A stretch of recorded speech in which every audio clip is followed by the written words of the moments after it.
বাংলাদেশে ভিন্ন মতাবলম্বী ও বিরোধী সহ সবার মত প্রকাশের স্বাধীনতা, শান্তিপূর্ণ সমাবেশের অধিকার সমুন্নত রাখার পাশাপাশি সুরক্ষার কথা পুনর্ব্যক্ত করেছে যুক্তরাষ্ট্র।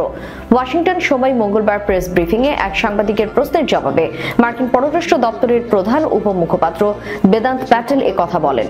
সম্প্রতি 184 জন সাংবাদিকের প্রেস অ্যাক্রিডিটেশন কার্ড বাতিলের বিষয়ে দৃষ্টি আকর্ষণ করলে প্যাটেল বলেন, সব সাংবাদিকের অধিকার ও স্বাধীনতাকে যথাযথভাবে যেন সম্মান করা হয়, আমরা সেই বিষয়টি উৎসাহিত করব।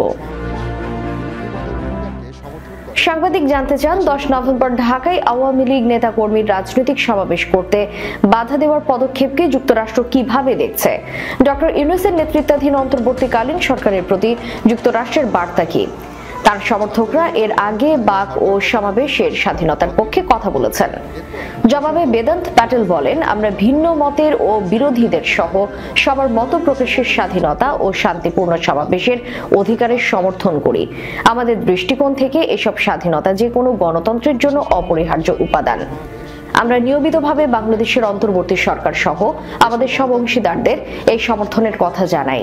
দেশের সত্যিকারের গণতান্ত্রিক ভবিষ্যৎ নিশ্চিতে সব বাংলাদেশের জন্য এসব স্বাধীনতা সমুন্নত রাখা এবং রক্ষা করা জরুরি। সাংবাদিক প্রশ্ন করেন, সম্প্রতি প্রকাশিত এক প্রতিবেদনে বলা হয়েছে অ্যাসোসিয়েটেড প্রেসের ব্যুরো চিফ সহ বাংলাদেশের 184 জন সাংবাদিকের প্রেস ক্রেডেনশিয়াল বাতিল করা হয়েছে।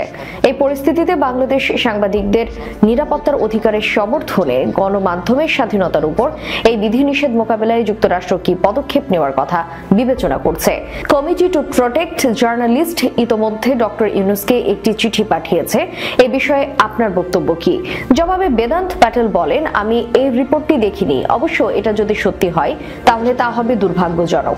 আমাদের দৃঢ় দৃষ্টিভঙ্গি হলো বাংলাদেশের পরিস্থিতি সহ যে কোনো পরিস্থিতি কভার করার জন্য সম্পৃক্ত মুক্ত গণমাধ্যম অত্যাবশ্যক।